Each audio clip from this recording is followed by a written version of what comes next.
Welcome one and all to an evening with Frances Moore Lappé, as Executive Director of Sustainable Woodstock, and on behalf of our board and the co-host for this event, Pentangle Arts. I would like to say how excited and delighted we are to bring you to this inspirational presentation about how we can find empowerment and unity by working together to solve the political, economic, and climate crises that we now face.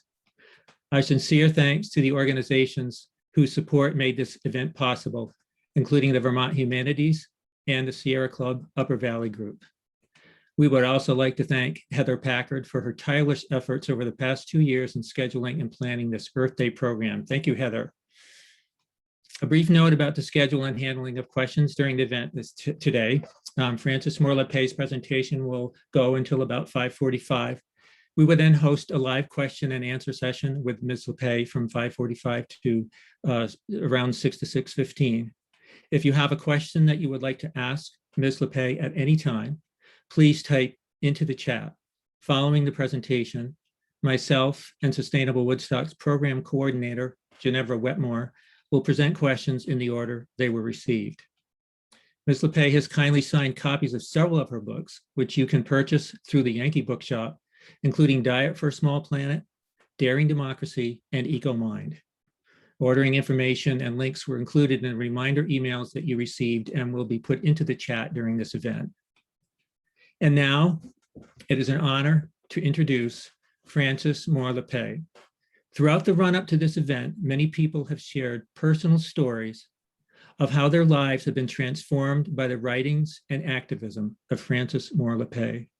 I too am among the millions of people around the world who have been similarly inspired.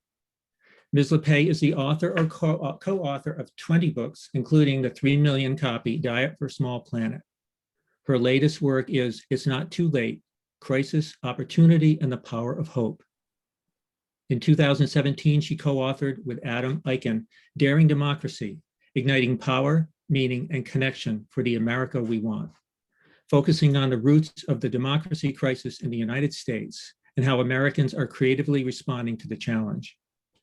Ms. Lappé is co-founder of the Oakland-based Food First and the Cambridge-based Small Planet Institute, which she leads with her daughter, Anna Lappé. The recipient of 19 honorary degrees, Ms. Lappé has been a visiting scholar at MIT and UC Berkeley, and in 1987 received the Right Livelihood Award, which is often called the Alternative Nobel. And now, Frances Moore Lappé. Thank you so much. I'm so delighted that you never gave up on making this work. So I really, very much looking forward to this time with you. I want to say that my greatest joy in life is learning and sharing in community. And so I'll start, and I'm going to give a talk, but I really also want to learn from you. So please share with me your thoughts and questions after I finish. So I have to start with a very bold quote. It is Dee Hock, who said that, in fact, it is far too late and things are far too bad for pessimism. Slide there.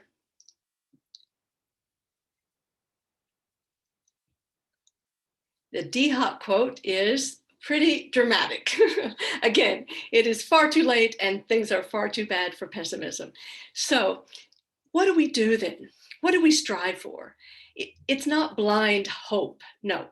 What I am striving for in this talk today is what I think of as honest hope, hope that takes it all in. And how do we get to that kind of honest hope?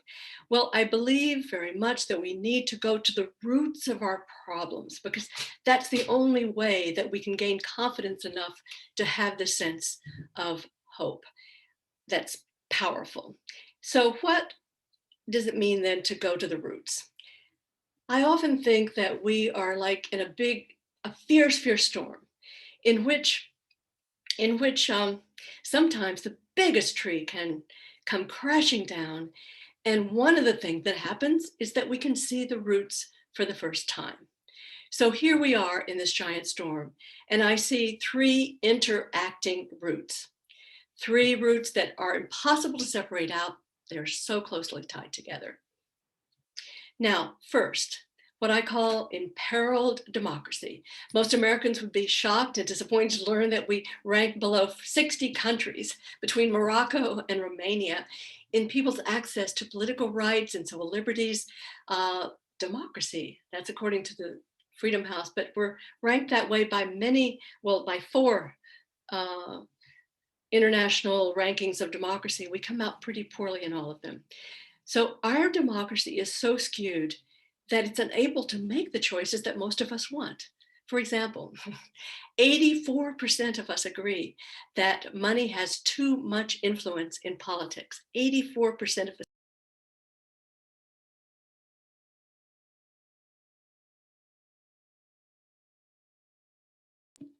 I'm very sorry. I'm going to start over. I hit the unmute, but it didn't unmute. So I'm starting over. Oh, what happened? I didn't unmute when I started.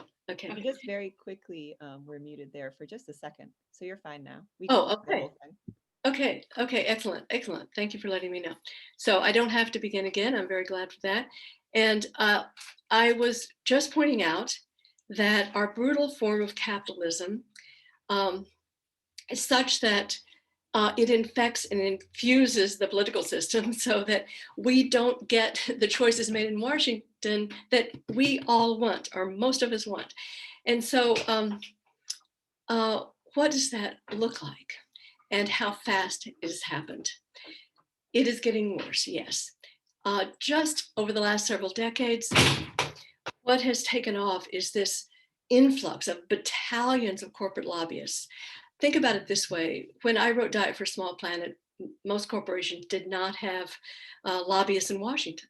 But today there are more than 20 lobbyists, mostly for corporations, for every one person there who we elected to represent our interest in Washington. So that's a real imbalance. So what I'm suggesting then is that we really have a form of a form of democracy that is very much imperiled by this system that I'm just describing. And then it builds on what I tend to call brutal capitalism. A market system can have rules around it, but ours, what happened? Economic power is so concentrated that it's more unequal than in 100 countries.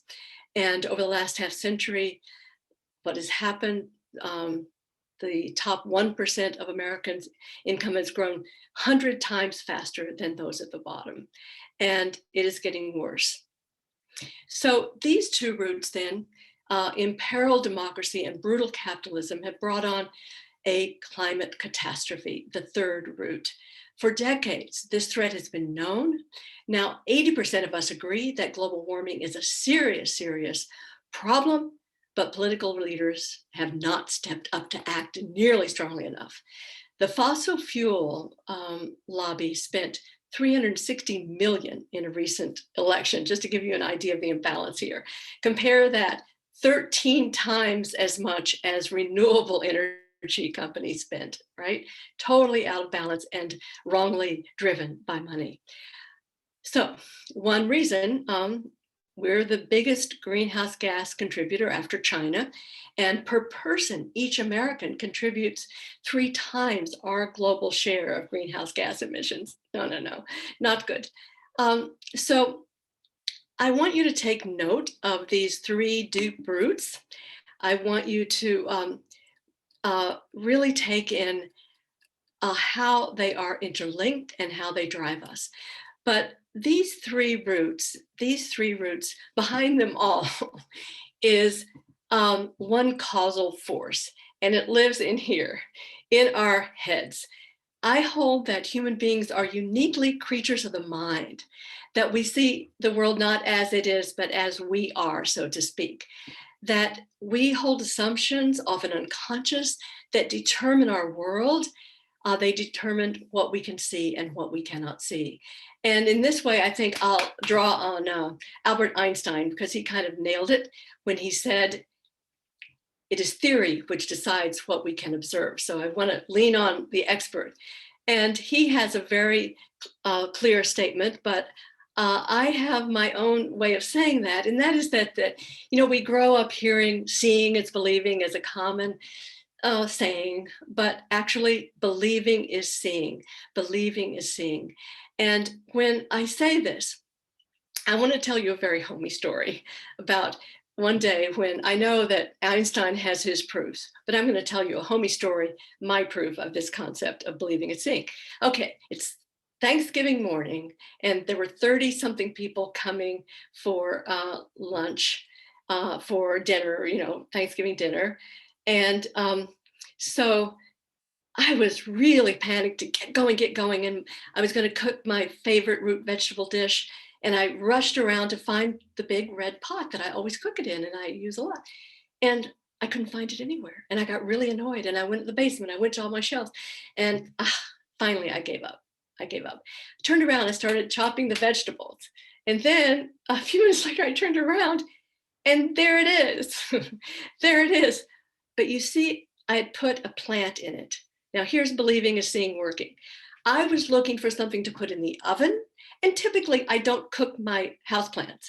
So I literally did not see this very red pot right in my kitchen for a long time. So that's I started laughing out loud because I said, yeah, there it goes. Believing is seeing.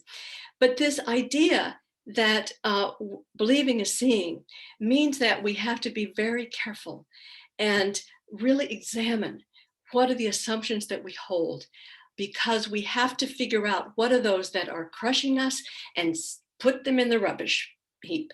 So let me see if very quickly I can explain what is the frame that keeps us so destructive against all that we feel in our heart so often that we want for our world. Well, I try to capture it in this spiral, this red spiral of powerlessness. And this is what our minds have created, because we start with the lens, the filter of scarcity. There's not enough of anything. When I was 26 and wrote Diet for a Small Planet, we were told, the world is running out of food. Well, it's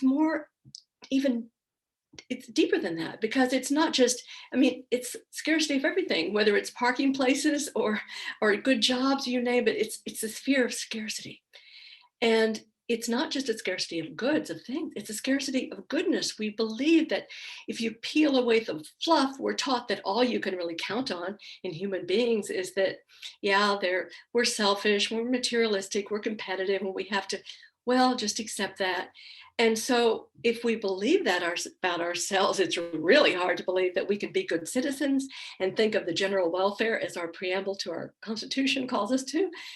And we not very likely we're going to trust our neighbors if that's what our core idea about human nature is. And so we look for an automatic law. And of course, Ronald Reagan named it the magic of the marketplace. Magic of the marketplace. And so we've turned over so much of our fate to this concept that whatever the market commands is the way to go. Now, the problem with that is every market has rules, and ours has essentially one. You do what brings highest return to existing wealth. So wealth accrues to wealth, and then you go around the spiral.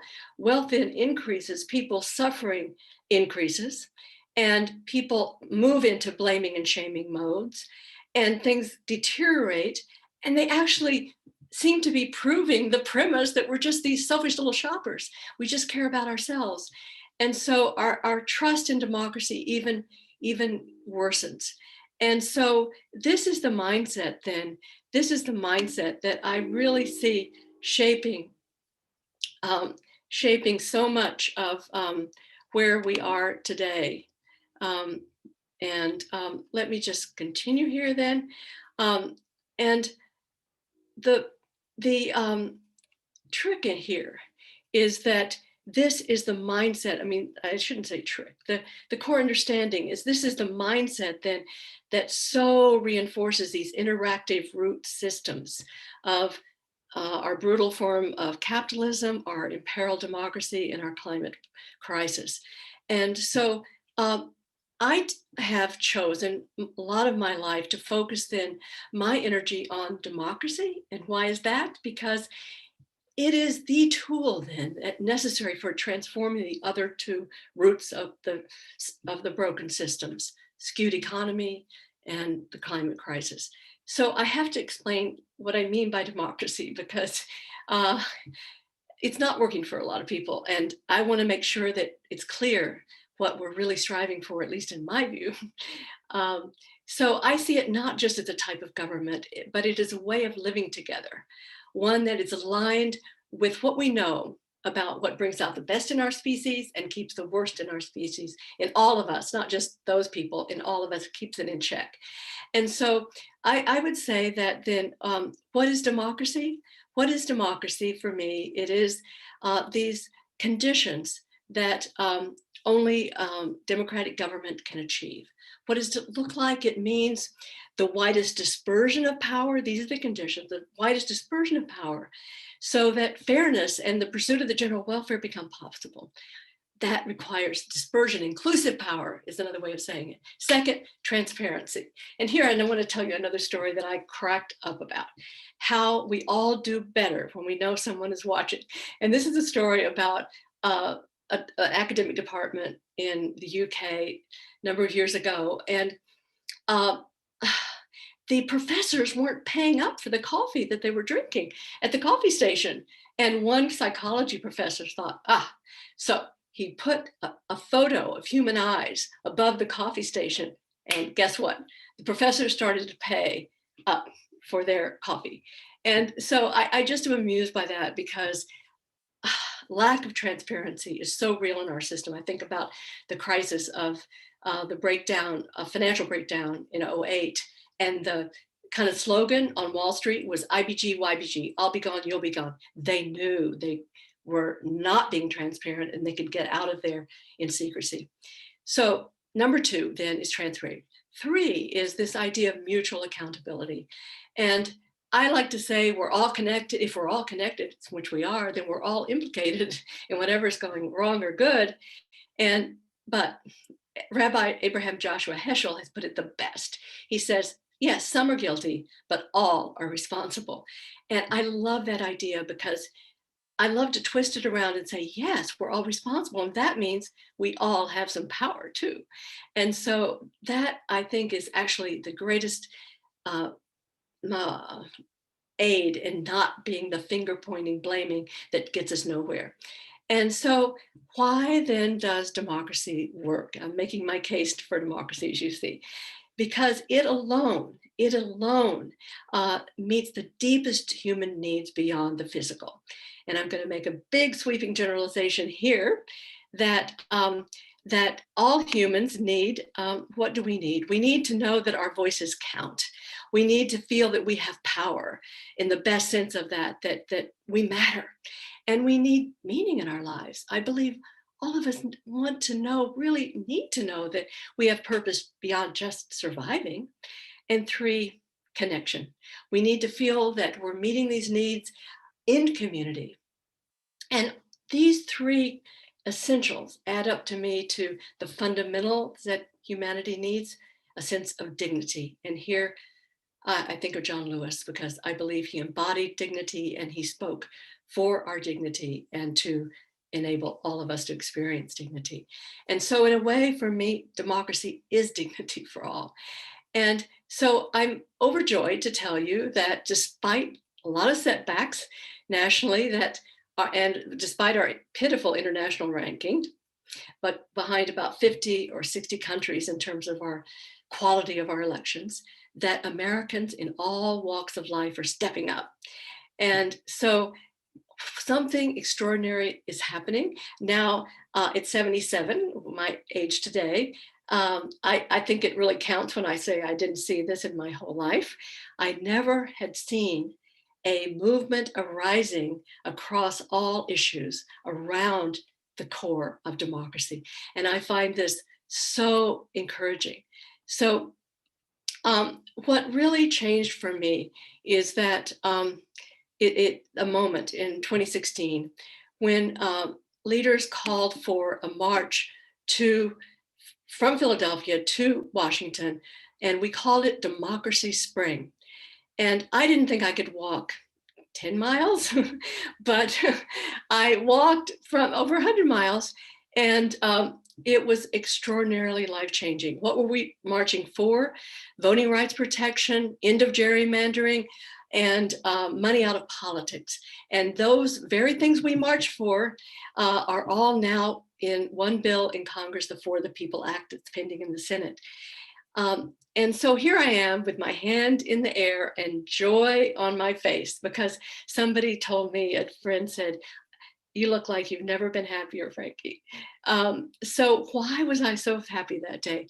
One, I realized I wasn't alone, that there is this rising democracy movement that is meeting human needs for power, meaning, connection in its very process. And for those involved, it's meeting them directly. And then for the rest of all of us, it's setting goals and reforms that can enable more to experience those human dignity essentials. And so we at Small Planet have created a website, we with Democracy Initiative, that is of 65 organizations representing 40 million Americans. And there you can go, it's really easy to remember. The website URL is just democracymovement.us. And we have a map on it, and you can see by state what's happening, who are the leaders in your state. We have immediate actions we can take.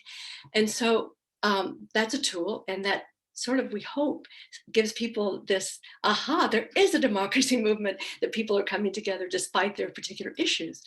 And yes, the Trump presidency was a huge setback for democracy. I do not want to discount that. The lies that he normalized continue to pollute and even increase deaths from the pandemic, as we know from those who are reluctant to take the vaccine. And at the same time, while there are these setbacks, that I'm encouraged, for example, that Georgia passed,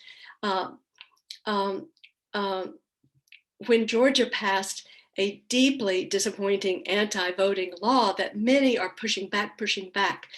And I was struck just today or so, I learned that Black leaders in 1,000 churches across Georgia have pushed back, say, against Home Depot, and says, you failed to be a good corporate citizen, and to defend us against this terrible law. So even in the worst, people are still standing up as part of this great movement.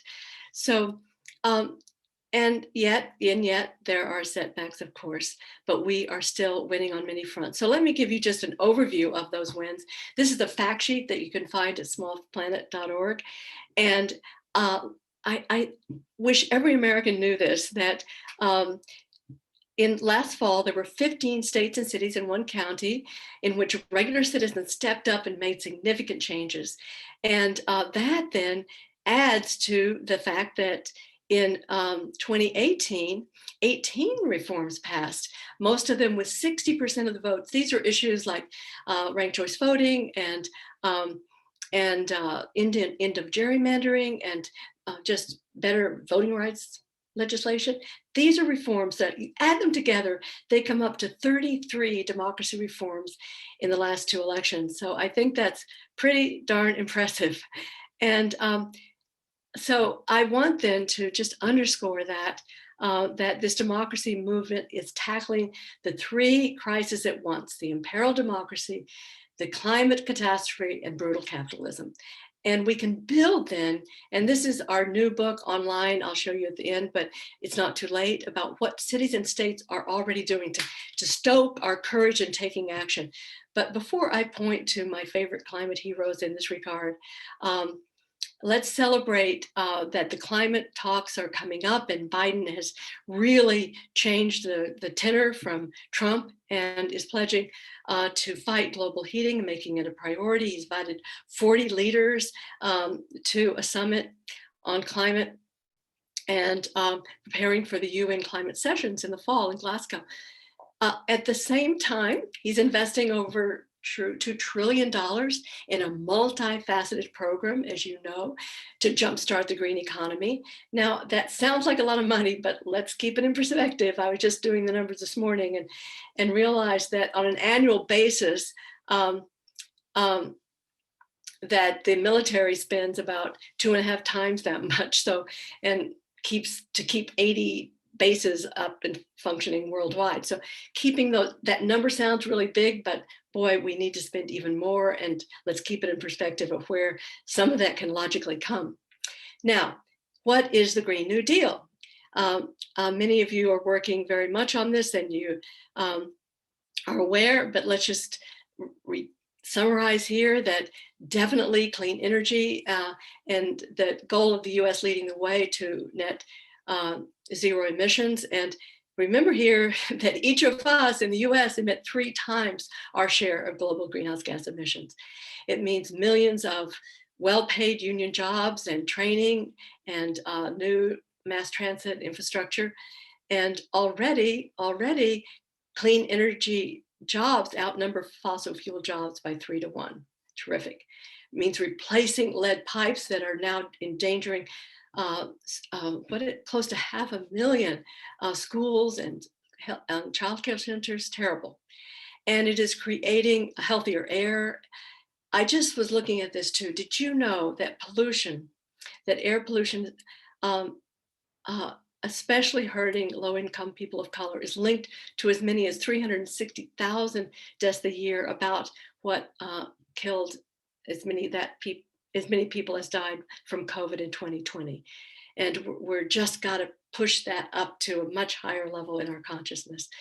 So now let me shift to food and farming, which more of you know me as from Diet for a Small Planet. My own life's path increasingly involves trying to weave together in thought and action the food movement and the climate movement. Now, what I didn't appreciate, as you can certainly imagine, 50 years ago, was that the spread of a meat-centered diet, I saw many, many issues and its incredible inefficiency, but that it would become a huge climate threat. So here you see the summary of that threat. It is livestock alone for 14.5% of greenhouse gas emissions, and agriculture, and so much of that worldwide is responsible for a tropical deforestation. And you can see here also that agriculture causes overall about 80% of tropical deforestation. Again, much of that for feeding livestock, and uses about 70% of the world's available water, often very wastefully. So this is a system that can't work in so many different dimensions, certainly not for our health, not for the survival of diverse species, and can't survive. We can't have this kind of pressure from our food system causing climate catastrophe. So my forthcoming book is the 50th anniversary edition. And I'm excited to say that you now in the audience right here with me in this moment, you're the first people to see the new cover of Diet for a Small Planet that will come out in September. And I hope you like it. My daughter, Anna, helped a lot and with our visioning it. And so in the 50th anniversary edition, I open with a chapter where I really bring a lot of attention to the climate piece of this as I tell my journey in the last 50 years. And I underscore what many of you probably listening to this know, that compared to beef, for example, that plant protein can have, as you see the slide there, as little as 1/50th of the greenhouse gas impact per unit. And that, of course, growing and eating organic is also important in all these factors, or our health and the health of the planet. It is 1/2 to 2/3 less greenhouse gas intense compared to chemical agriculture. And then there is waste. There is waste. If food waste were a country, it would be the 3rd largest greenhouse gas emitter. And I know that all of you involved in the food movement, that is one certain thing that, regardless of what our diet is, that we can greatly cut back on food waste. Now, just to sum it up, the World Resource Institute put it pretty bluntly here, as you see: without changing our diets, agriculture alone can make it impossible to stay within greenhouse gas essential limit of 1.5 Celsius. So there it is. Now, beyond food, let me turn to my shout out for my new US heroes in states and cities. since I've said that this notion of honest hope can keep us both grounded and motivated, I shared in the new book what motivated me so much in learning that that much is happening in states and cities here that I had no idea about. So you can see here on this slide that there are 170 cities and towns, and more of us, but all in all, 1 in 4 Americans, 100 million, more than 100 million, are living in places committed to clean energy. Yes. And we have had striking progress in unexpected places. And believe me, this was fun to write about because I grew up in Texas. And I'll tell you, I thought Texas would be the last place to come around on clean energy. And yes, it is still a big oil state. But in 2009, something amazing happened. Well, you can see the figures here that in 2009, coal power plants generated nearly 37% of the state's energy, while wind provided 6%. And now that share has been cut 6-fold. Today, wind energy generates about 20% of the state's electricity. So that's a huge change. So and I should also add that if Texas were the country, which I'm sure Texas would like to be sometimes, it would be the fifth largest wind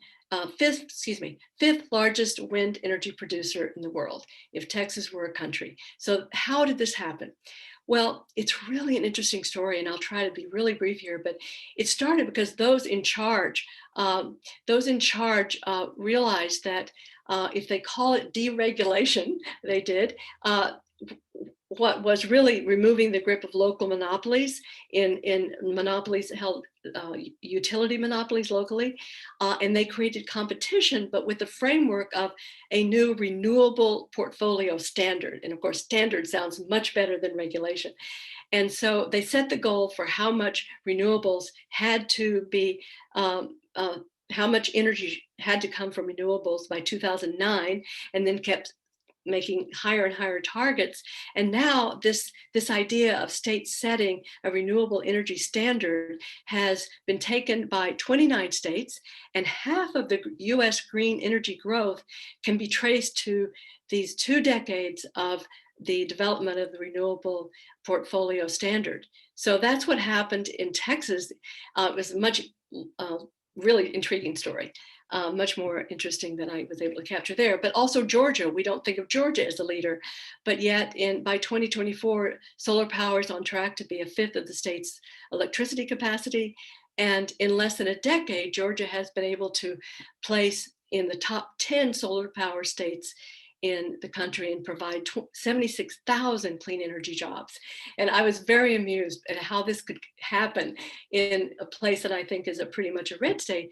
And there the Green Party and the Tea Party started working together. And guess what they called it? The Green Tea Party. Yes. So you know, just have to chuckle. So, and I was also delighted that our very own capital, we can be proud of, our very own capital city, Washington, D.C., was the first LEED platinum city certified in the world. Who knew, you know? And part of its success is in a green roofs. So if you ever fly into Washington, D.C., be sure to look down. So here's a shot from a place I went to school once, American University in Washington, D.C., rooftop gardens, and 3 million square feet of rooftop gardens are now spread across that city. Now in Europe, there's more evidence of what's possible. In Europe, just think about this. They have all the creature comforts we have, and of course, better public transportation and all. But per person, greenhouse gas emissions are already about 1/2 to 1/3 of ours. So I see a lot of proof of possibility there. And I also was struck that few of us recognized between 2011 and 2019 that we did here, without a lot of federal leadership, we did cut US greenhouse gas emissions from power plants significantly by about 1/4. those from power plants. So we can do this. Jobs, yes, I've already mentioned the number of jobs, 3 times more in green jobs than in fossil fuel. And here's some surprising potential. Very recently, when I started looking at climate more intensely, everybody was kind of playing down the potential of offshore wind. And a new study has come out saying that actually our potential for offshore wind power is enough to, its technical potential enough to generate 90% of US projected energy demand by electricity demand by 2050. And so what then is a Green New Deal social movement? And I've just been delighted in being able to participate in and celebrate some of the sunrise movements. And it's kicking off of the climate mandate campaign to press President Biden and to push people at a state level. I'm giving you a couple of things you might check out about Illinois, New York, California for inspiration. And what does all of this do? What does all of this do? Well, my sense is that it begins to reverse the spiral of powerlessness. And so you see here from a very different perspective, if you start out with the assumption, not that we're just these selfish competitive materialists, but under the conditions that bring out these qualities, we are also innately cooperative, the most cooperative species. We are innately have a deep sense of fairness, and we have innate empathy. And I love it when scientists looked at our brains when we were cooperating or competing. They found actually that when we cooperate, parts of our brains are stimulated that are similar to eating chocolate, that we really love it. And I have other stories I could tell, but we have a deep, deep need for fairness. And even monkeys, experiments with other primates show that they also have a deep sense of fairness. It's not just in our species.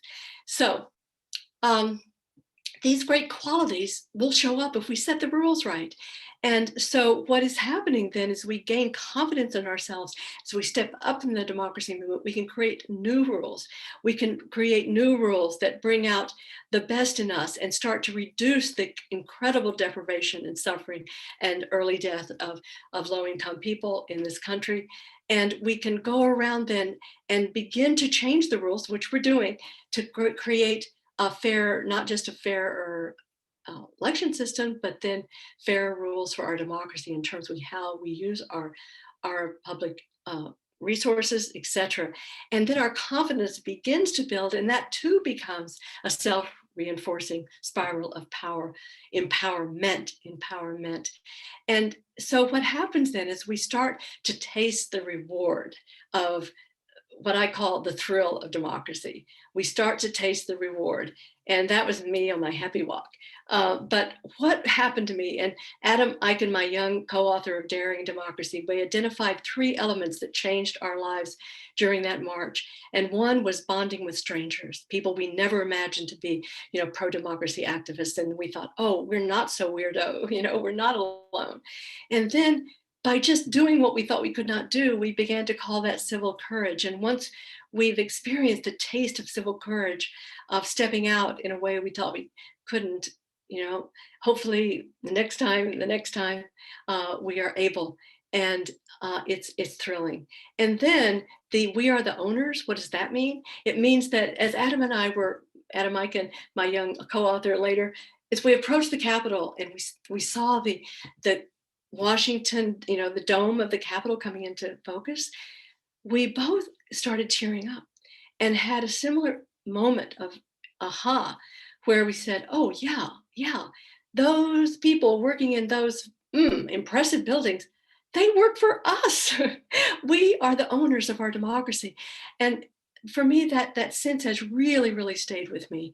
So the thrill of democracy is the immediate reward. And then as a result of that, I think that we've come to see that just being even good citizens is not quite enough, because courage is our call at this point. Courage is our call. And by that, I do not mean fearlessness, because I think that's impossible, but we can see that we can use the energy of fear to go for it. And so once I found my heart going, my heart pounding like that, and I decided, oh, Frankie, just reframe that.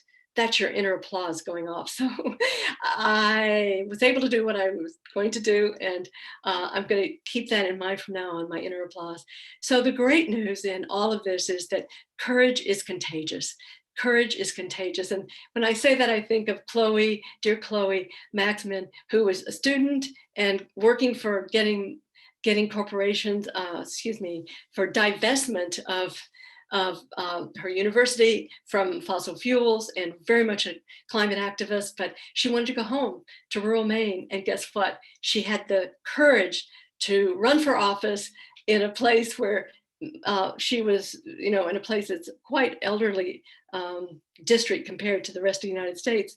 And she won by very much making personal contact and going outside of her comfort zone.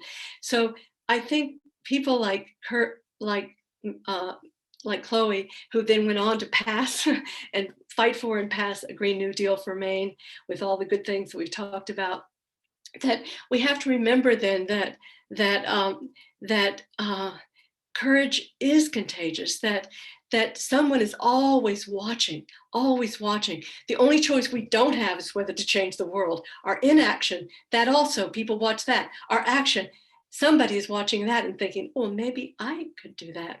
So I ask you today, if you so moved, to think of a friend that you can make a common pledge with, and then check in later and see if you've done that and that pounding heart is working for you. And so for me then, what keeps me going is this sense that in this world of continuous change in which we're all connected, we do not have to be optimists. No, it is not possible to know what's possible. We only need to be possibilist, and we are free. We are free to go for the world we want. And that has changed me so much.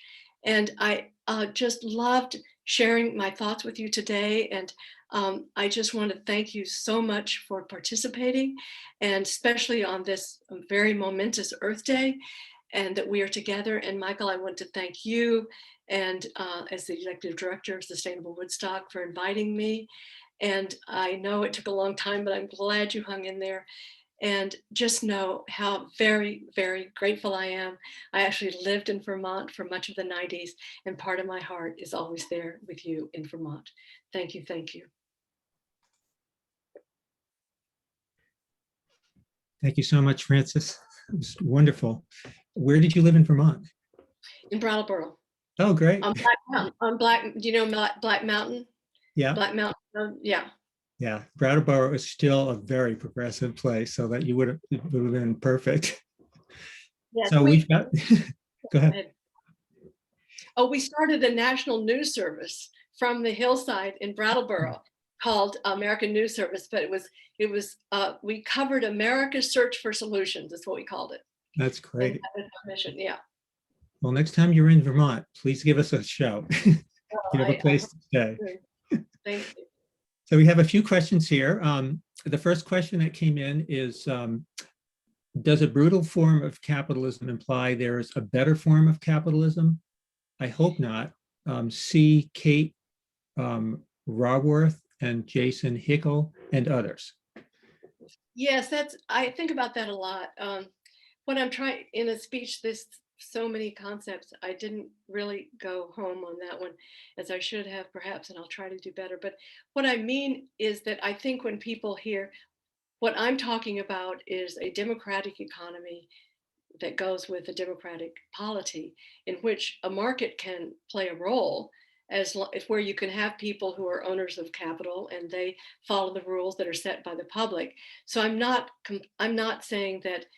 It depends on how you define capitalism. And I guess I was just trying to point out how extreme ours is in the unleashing of monopoly form of capitalism that only is bound by so few environmental or human rights protections and all of that. So, but it's a really good question. And whoever asked that, thank you. And I'd love to be in dialogue, because actually I'm working more, thinking about that right now, and reading a wonderful book on this trip. I highly recommend a book by Chuck Collins called The Wealth Hoarders, Chuck Collins book. But that's a great call out, and I think I'll probably not use that again in this way and try to figure out another way to talk about a democratic economy. Thank you. I'm the program coordinator. Hi, I'm Ginevra, for those of you tuning in. So the next question we have here is, what do you think of Sweden? Aren't they capitalist, yet they seem much better than the US? Yes? Yeah, Sweden is interesting because it is, compared to the other countries there in Scandinavia, it has a high concentration of wealth, but it has a much, what's so different about it is the Scandinavian countries, including Sweden, come out at the top of every ranking I've seen in terms of the quality of democracy. Is it really driven by money or driven by people's interest and voices? So that is the big, big difference. And actually, I visited Sweden about 20 years ago when they were trying to come up with a scheme for gradually transferring ownership of this intense wealth concentration to workers, and it didn't pass. But it's really an interesting thing that the culture is one of inclusion, even though, because their healthcare system, their educational system is so much better than ours. It's really interesting because it also, in a way, contradicts what I'm saying about concentrated wealth, because somehow their concentrated wealth hasn't had the polluting effect that ours has, that they have such a culture of democracy that it's prevented it. But I want to learn more about it, and I'm glad you asked about it. But the other country that comes up real high on the list of democratic societies is New Zealand, and I'm working on that now too, just to throw something on my current passion is about how do you prevent lies in a free speech democracy, a democracy that values free speech, and they're an exemplar in how they're handling that. But great question, and I think it's a question that their democracy is so much more superior in terms of its accountability to the people, even though they haven't, just the wealth is still very unequal. Thank you. The next question is, if we take the pandemic as an example, the world generally came together to address a global issue, including creating vaccines within a year. While the pandemic was not totally predicted by all, we know climate change impacts and projections all too well. How could we replicate similar global action on climate? Well, I think that we've had a taste of it sometimes when we've had global actions where people across countries were making visible common actions on the same day. And if we can build more of that, I don't have a simple answer to that, but clearly with Trump being so anti any kind of global decision making, now we have someone who is reconvening. The more we can push the meetings and push them to make even stronger commitments, I think that is obviously the only way we can go. And so, we can solve the climate crisis is by international cooperation, and by sharing, what so struck me as I mentioned the positive things happening in our states and cities, that how do we make it possible even here? Yes, the international is essential, but how do we multiply the positives that are the breakthroughs here in other states more quickly? Because clearly more is happening than I ever imagined. So I don't have any good answer to that question. I just know it's super important. And the more that those, I have a friend who's very active in the Extinction Rebellion, which is the international movement that started in the UK, I believe. And those are examples that are cross-border for sure.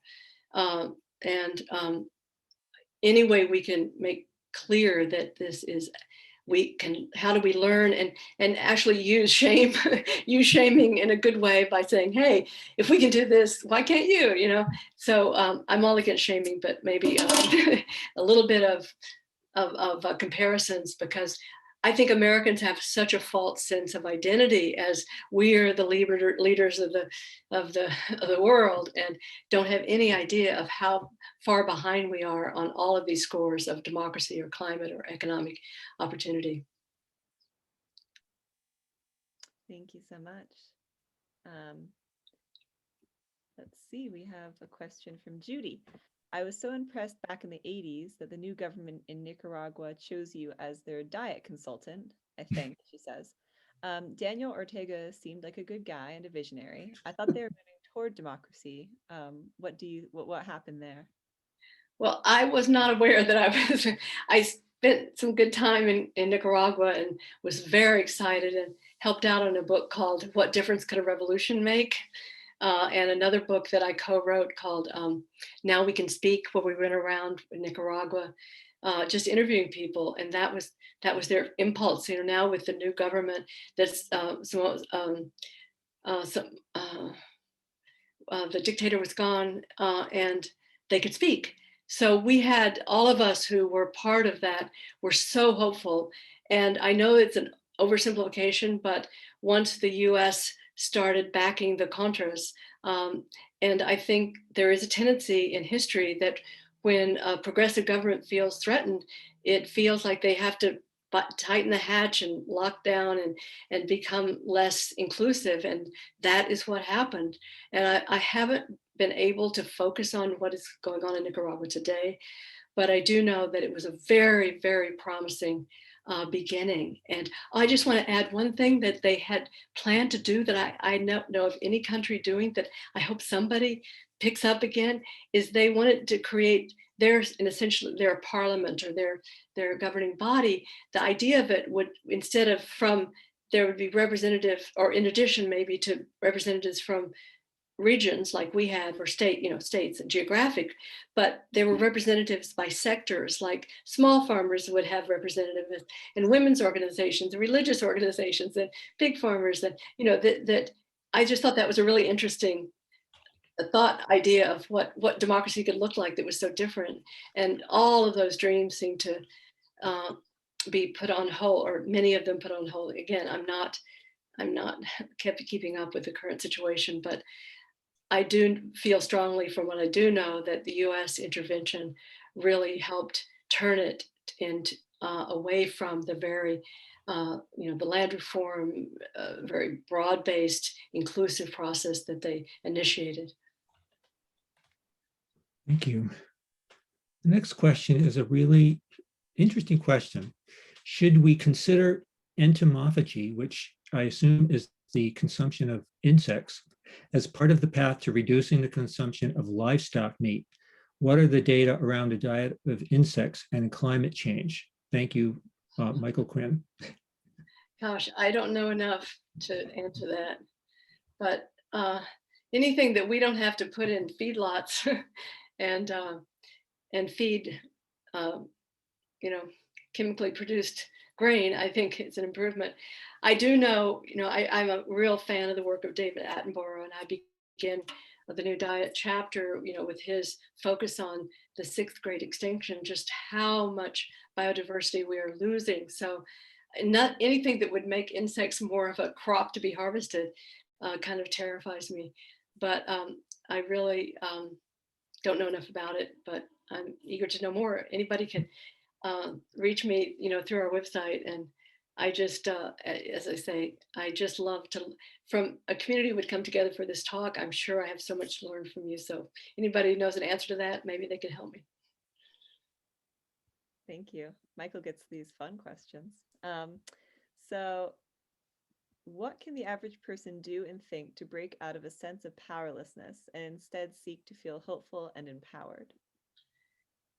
Well, I'll repeat the fear of repetition, but for me, what worked, because I was, before the Democracy Spring March, I was really struggling. And I had just finished my last book on world hunger, and it was just seeing how much, how bad things still were. And I was really in a challenging place. And that March, so I would say that for me, what works is to feel that I am part of something bigger than me and that I can constantly be learning and sharing. So that's why we created the democracymovement.us. And any of you who want to help us continue to make that a better website or any way to make it more interactive and positive. But I think the key is to believe that early on in this process, the head of Represent Us, Josh, said to me when I said, well, how can I be in the food movement and be in the democracy movement? He said, Frankie, you can love 2 children at once. And I have 2 kids. So I said, yeah, I can do that. So I think it's a lot about it's our, we identify with a certain set of issues and we don't, we can see this democracy as the mother of all issues, right? And pledge, again, I was thinking it's an individual pledge we make to each other to do something outside of our comfort zone that puts us emotionally into the game, right? And then make a commitment to stay in touch with people who feel that commitment to the democracy movement and call it the democracy movement, because that in itself, that there is one is still a challenge.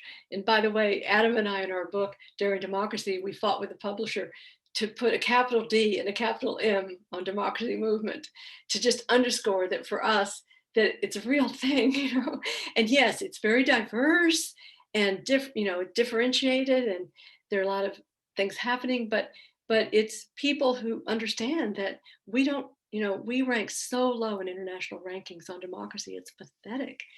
And even on freedom of speech, we think, oh, well, yeah, we're great. No, with the tax on journalists and all, our freedom of the press is low rated. So is that an answer? Anyway, it's working for me pretty much. And if you have any thoughts, and we've created in Boston a circle of people who, are part of democracy organizations, and we, now it's on Zoom, but we try to build that sense of togetherness. And so making that effort to reach out to others who are committed as you are, because it's very hard to do alone. It's very hard. Thank you. Thank you. Another couple questions, you think, or what are your thoughts about, you're getting some real challenging questions here. What are your thoughts about prime farmland being converted to solar arrays? How might the federal government ensure solar subsidies don't negatively affect our ability to produce the sustenance of life? Well, gosh, from what I've read, I think I got it into the book at the last minute, but it's not too late, is actually the combining of solar and farming. It's really doable together because, first of all, I've forgotten all the elements of it, but there's a whole movement now of that combination. And in terms of wind, I clued in, it's not too late, that in West Texas on these big wind farms where the farmers are making a lot of money from the turbines, that they take up something like 2% of their land. So wind is a no-brainer, but I know that, and I'd have to go back and read my own book about it, and it's not too late. I talk about this movement for combining solar and growing food.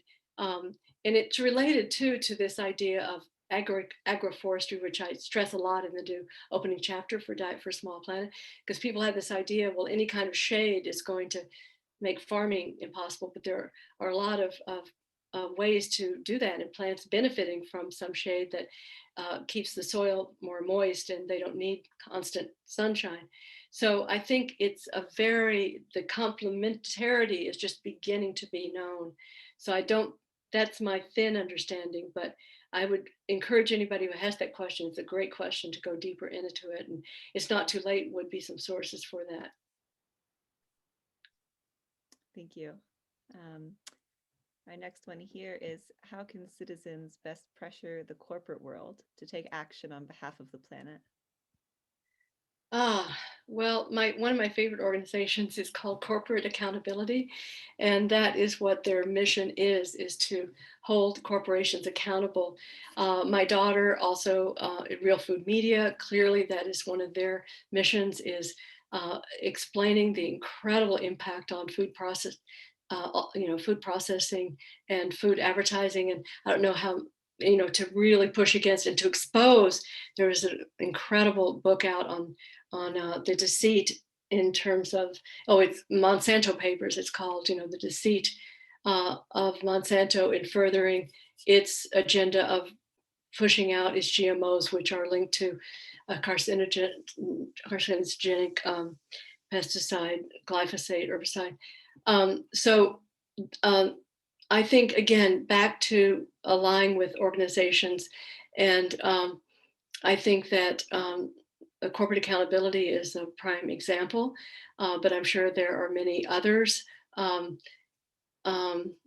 that's, one that certainly is in my daughter's work, exposing and pushing back on corporate malfeasance of all kinds, and then choosing with our, of course, choosing to, as much as possible, not use and to expose the labor policy, the bad labor policies, the bad, health outcomes of the corporations that are most dominant in our country today, and how much more monopolized our economy has become. So all of that is part of me, for me, is part of the democracy movement. And I want to, one of my goals is to make sure that the democracy movement embraces that understanding that this monopoly capitalism is incompatible with a real democracy that works for all of us. So the next question, Frances, is about population. It cites that overpopulation is the main problem. And the questioner references democracies will not do what China did. So what do we, or what do you do about overpopulation here? Well, here, population was what first triggered me to go into the UC Agricultural Library age 26 and said, wait, is there really not enough food? So I've been really doing this dance. I've gotten more questions about population than about probably anything else in my life over my life as a speaker. And here's how I see it. One is that compared to when I began 50 years ago, or even more recently, I've forgotten the exact period, but I think it is back that far, 1/10, the rate of population growth is 1/10, the rate is 1/10 of what it was then. So population growth, the fertility rate has really dropped. And it's very concentrated where population growth continues. Most of it is in sub-Saharan Africa and in a handful of states in India. And what do they have in common? Women are disempowered and they're very poor, and there are areas that lack health care. So there's so much evidence that greater democracy, meaning voices for women in this case, and access to healthcare where you can choose smaller families, women then step up and choose smaller families and come. There's a good part of the world that is in replacement level or below replacement level. So I think continuing population growth is a symptom. And that's what, I've been pretty much saying since Diet for a Small Planet, that it is a symptom of a malaise, that it's a symptom of inequity and anti-democracy, and that the answer is education and opportunity for women, and healthcare for all, and more and more education about what the world, and we all need to thrive. And I think it is working in most places, but there are places that reality is women don't have the choice. So I hope that works for you. With that. Yeah, thank you. It's a very thoughtful response. We have a question here. Why does the climate movement not emphasize veganism to reduce greenhouse gases? Well, I'm not enough.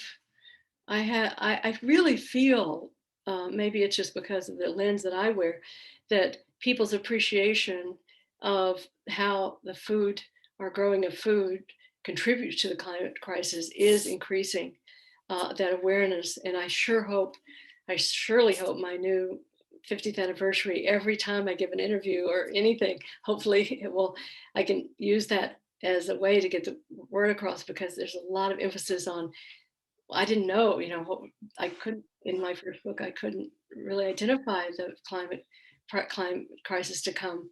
So I feel like the word is spreading, that plant-centered eating is radically more more positive for the earth, especially if it is done in a way that encourages biodiversity, that does not destroy already diverse ecosystems, and that it helps to restore those ecosystems, as agroforestry, which I stress again in the new Diet for a Small Planet, the mixing of trees and the reestablishment of indigenous trees. So I hope that message gets out. Just a couple of sharings here, actually. I wanted to share them with you. Francis, for the record, Diet for a Small Planet was required reading for the Man and Foods course. The professor was a wonderful person, Dr. T.E. Anderson, West Virginia University, 1978. Thank you for your work. And then another sharing here, Francis, along with John Robbins' Diet for a New America, were key to me becoming vegetarian in 2005 and staying that way ever since. Thanks for teaching me the food systems and planet health connection. So 2 really nice sharings there. And then a question, will this recorded talk be available to access later? We can do that, right? Thank you, Ginevra. Yeah.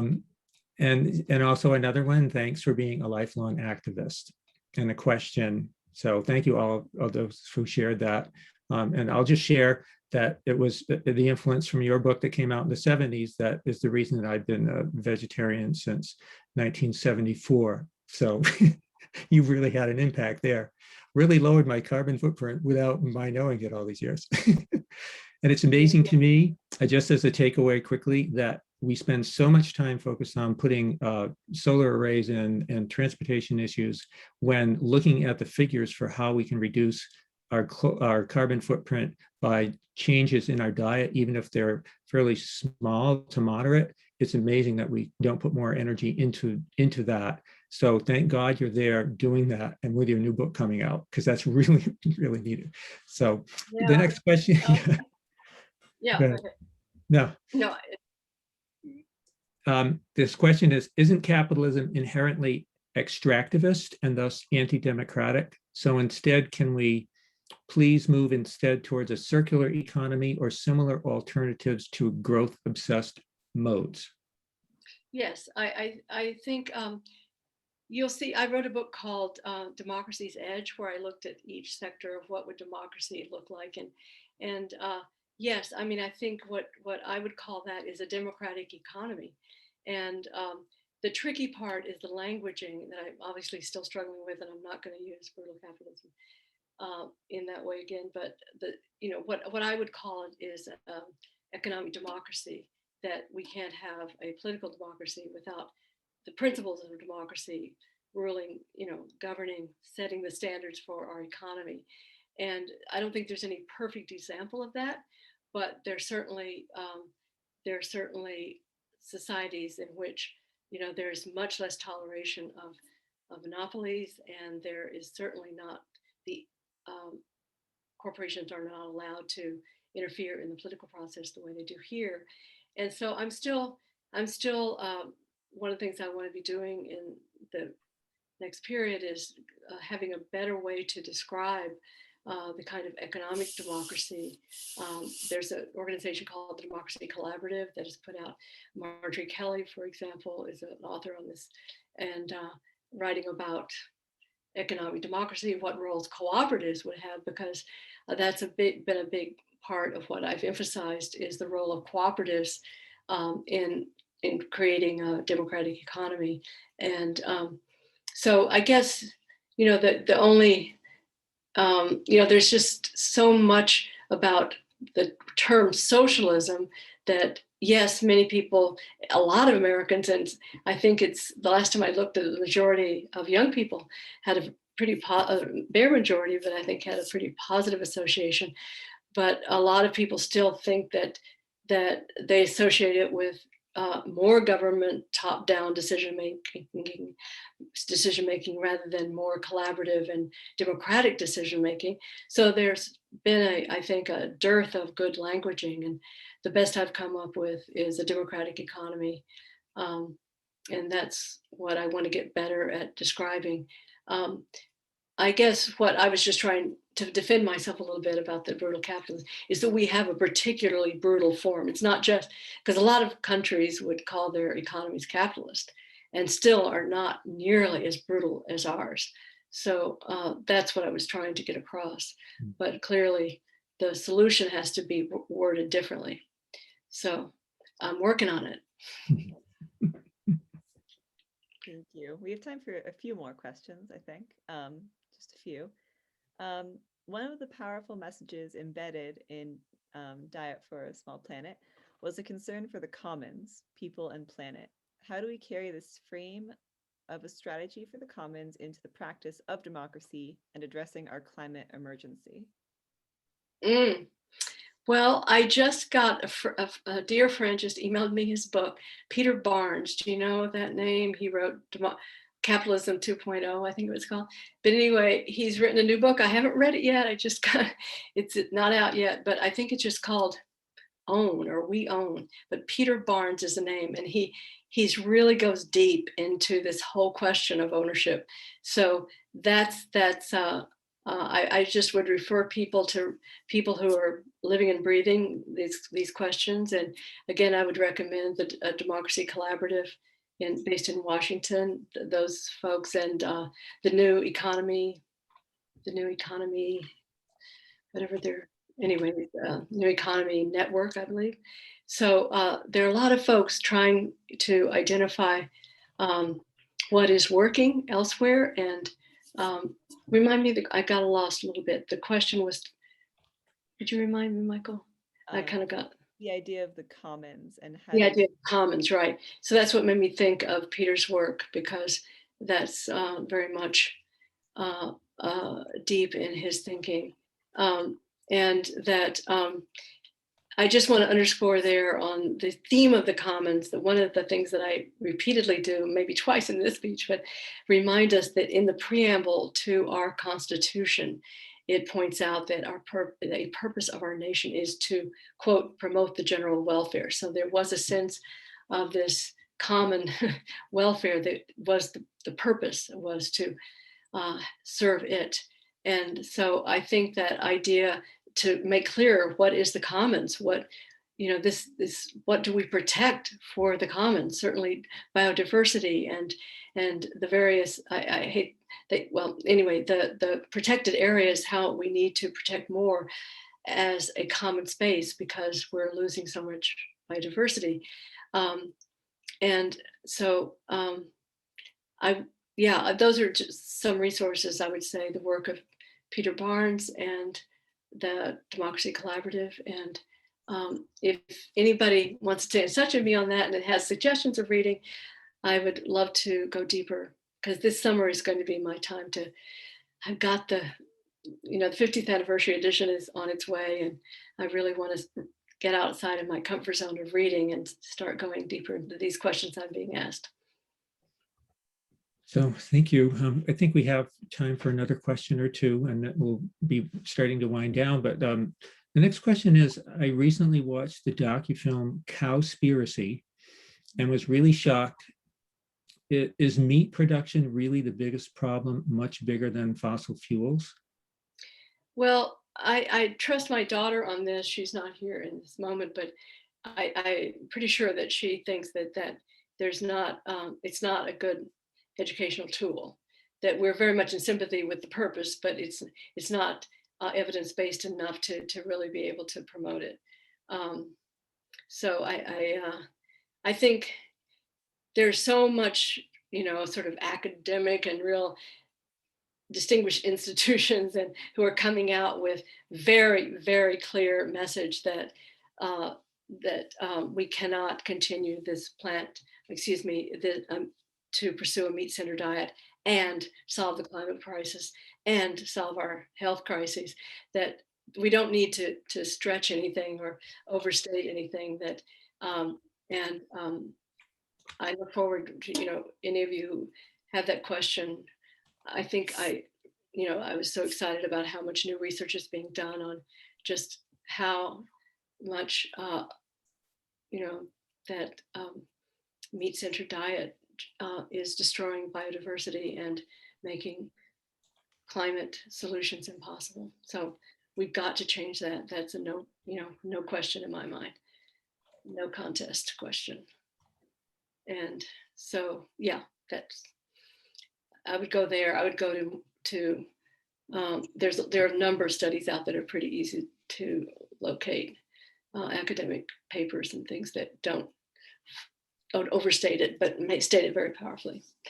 And anybody in It's Not Too Late, I should say, in Not Too Late, that's online free book, that the chapter 5 there's a lot of stuff answering those kinds of questions in there that are all well documented. And really, it's a chapter that I think is really easy to get to. It's got, yeah. So that's what I'd recommend. Chapter 5 of It's Not Too Late. Great, thank you. It's about food.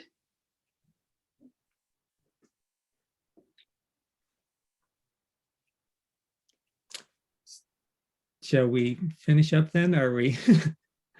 What do you think?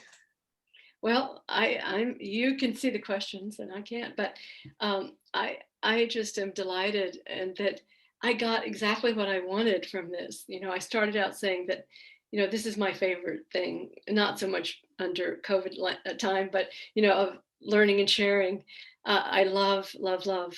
And I think the questions, I want to thank you for your leadership, because you have attracted people who have asked really challenging questions and knowledgeable questions and questions that motivate me a lot, to what just exactly the way I want to be motivated on the questions I want to keep going on. And so it's been exactly what I hope for, is learning and sharing in community is how I started my talk. I think that was my intent anyway. That's my favorite thing in life. And by the questions, I feel like I've really been learning as well as sharing. So thank you, thank you, thank you. Thank you for sharing. Really appreciate it. And yeah, just wanted to thank you on behalf of everyone for sharing with us this evening, Frances. It's been really a thrill to meet you virtually, perhaps someday in person. Yeah, wouldn't that be great? And know that I feel like I still have dear friends in Vermont, and those are the best days of my life. So thank you. And best of luck with your new book and all of your endeavors and all the different things that you're doing. Likewise to you and all of us who are together today. Thank you. And for all audience members, thank you so much for Zooming in today and joining the conversation and asking, as Frances pointed out, such really excellent questions and really thought-provoking and challenging questions. Please do remember that you can use the links that we provided to purchase books that Frances has written, and they are signed. She was kind enough to sign for us, so they're there at Yankee Bookshop. And Ginevra, any last thoughts before we wrap up for the night? Only one, which is that I'll send out the recording of this event to everyone who was signed up. So don't worry if you missed anything, and feel free to share it.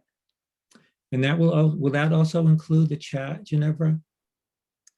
I can do that as well. I can get the chat as well if you'd like. That would be great, because we have more questions. We have 19 more questions. Oh, wow. I'd love to be able to. Yeah. And then, so that way, those who didn't get a chance in the time frame we had to have their questions posed tonight or today, I guess, because it's obviously not tonight where you are, Frances, can have their questions conveyed through sharing of the chat. Oh, and another suggestion for where people can comment on anything is our link to the book, It's Not Too Late. There's a place there for feedback, because that's a book in process, So there's a place there where people can just leave comments that I'll see, if they would want to do it that way. Because as I say, chapter 5 the whole book is dealing with, what cities and states are doing in particular, but also, as I say, chapter 5 is about food and farming and forestry. Yeah. Well, thank you very much. Hey, it's a lot of fun. Yes. Thank you. Okay. Thank you. Thank you. Welcome. Goodbye, everyone. Good And be well. Happy Earth Day. Happy Earth Day.